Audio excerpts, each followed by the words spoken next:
এখন বাজে বেলা 12:30। তা আমি দেখো রান্না করতে আইছি। আর রান্না করার জন্য এই যে নিয়েছি পার্শে মাছ। সকালে 500 গ্রাম পার্শে মাছ রাখছিলাম, সেটাই রানবো। তার জন্য এই যে দেখো ভাজার জন্য কড়াইতে তেল দিয়ে দিয়েছি। আর তেল কিন্তু গরম হয়ে গেছে। এবারে এক এক করে মাছ ছেড়ে দেবো। এই মাছগুলি হালকা হালকা করে সুন্দরভাবে, বেশি ভাজবো না, একদম অল্প ভেজে তুলে নেব।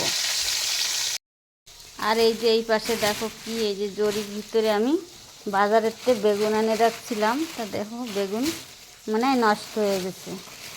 এই দেখো এত সুন্দর বেগুন আনছিলাম, তাই এক সপ্তাহ পরে আর বেগুনের অবস্থা কি থাকে, তাই এই রকম হয়ে গেছে।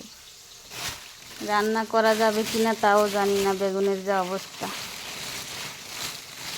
তা যাই হোক, এই যে বেগুন, আর দেখো এত বড় বেগুন, কিন্তু 2টা বেগুন খারাপ হয়ে গেছে। আর এই যে এইটা কিন্তু ভালো রয়েছে।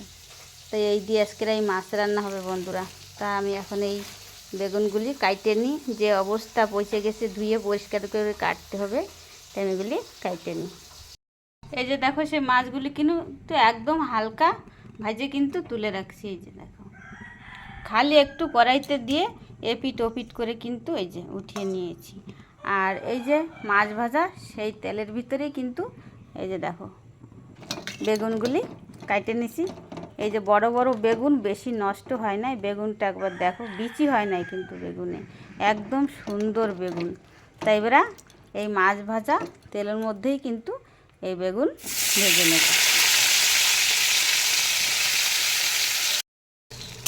এই যে বেগুন সুন্দরভাবে ভাজা হয়ে গেছে, তুলে নেব। এবার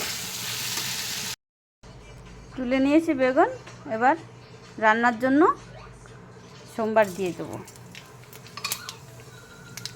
সোমবারে দিয়েছি 5 ফোড়ন, আর দিয়েছি একটা তেজপাতা। একটু ভেজে নেব। সোমবার ভাজা হয়ে গেছে। এবার দিয়ে দেবো এই যে বাটা মশলা, পোস্ত, জিরা, কয়েকটা আছে চীনাবাদাম, আর আছে সরিষা। এবার এই মশলাটাকে আমি ভালোভাবে কষিয়ে নেব। মশলা ভালোভাবে কষানো হয়ে গেছে। এবার দিয়ে দেবো পরিমাণ মতো লঙ্কার গুঁড়ি, হলুদ গুঁড়ি আর লবণ। আবার একটু কষাবো। এই দেখো মশলা কি সুন্দরভাবে কষে নিয়েছি। এবার দিয়ে দেবো জল। বেশি জল দেবো না, ঝোল অল্প বানাবো। এই তরকারিটা কিন্তু পুরো মাখো মাখো হবে। এবার একটু ছেড়ে দেবো ফুটে ওঠার জন্য ঝোলটা। ঝোল ফুটে উঠছে। এবার দিয়ে দেবো সে ভেজে রাখা বেগুন।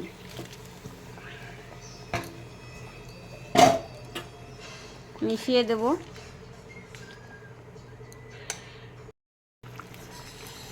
বেগুন দিয়ে একটু ঝোলের সাথে মিশিয়ে নিয়েছি। এবার দিয়ে দেবো এই যে হালকা ভেজে রাখা সেই পার্শে মাছ। এবার একটু অল্প একটু হালকা হাতে নেড়ে দেবো, যাতে মাছটা ভেঙে না যায়। ব্যাস, আর কিছু করব না। এইবার আমি একটু 2 মিনিট ঢাকা দিয়ে রাখবো, হয়ে যাবে আমার রান্না। ফিরে এলাম 2 মিনিট পর। এবার ঢাকনাটা তুলে দেবো। দেখো 2 মিনিটের ভিতরে কিন্তু আমার রান্নাটা পুরোপুরি হয়ে গেছে। আর কত সুন্দর হয়েছে দেখো। তা এটা কিন্তু দেখতে যেমন, আর খেতেও কিন্তু দারুণ। এবার আমি গ্যাসটা বন্ধ করে দেবো।